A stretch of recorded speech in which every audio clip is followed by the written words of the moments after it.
Hello and welcome to the Faith Report, bringing you your daily videos on those Christian news bites you won't find in mainstream media. Friends, what's happening to our fellow Christians in China right now really grieves my heart. With your patience, I just want to spend a little bit of time in this video briefly sharing a few stories and raising awareness of what's happening to our Eastern brothers and sisters.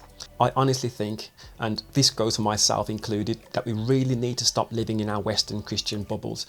And as with all my videos, please just don't take my word for what you hear. I implore you to go away, do your own research and find out what's going on for yourself.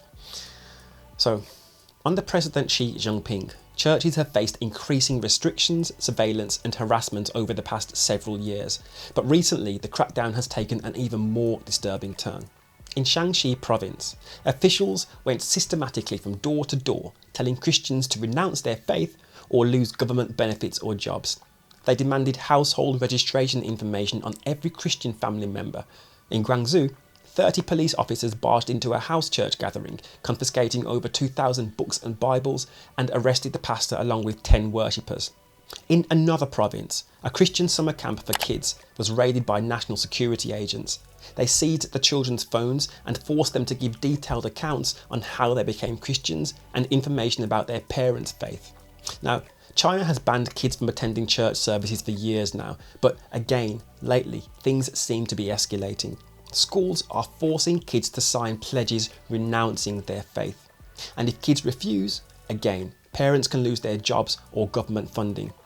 There's even one case where a mum got arrested for teaching her own children about Christianity in her home. Can you imagine that? Getting thrown into jail for teaching your kids about Jesus? It's completely heartbreaking. A realtor told Radio Free Asia in Hannan, elders and deacons of Zion Church were taken from their homes in overnight raids. One man, named Dai Ju Chao, was dragged outside half naked and beaten severely until he lost consciousness. The human rights magazine Bitter Winter reported that in Guangdong, over 20 police officers ransacked a house church, smashed furnishings and confiscated valuables. Now it gets even worse than that.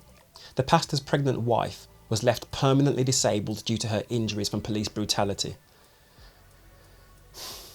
One story that really grieved me was Shaowang Church in Beijing, a church with over 1,000 members.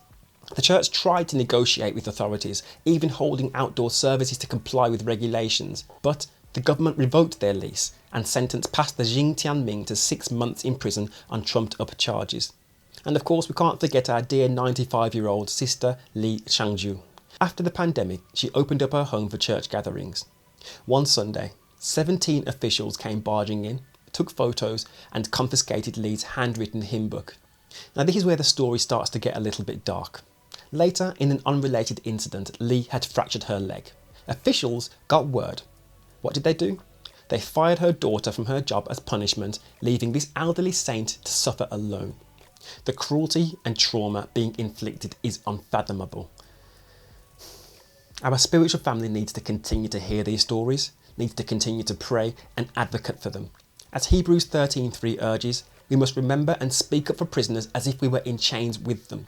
Let's pray for their strength and peace in the fire of persecution and support ministries that provide relief in these times of suffering. Darkness will not overcome the light of Christ.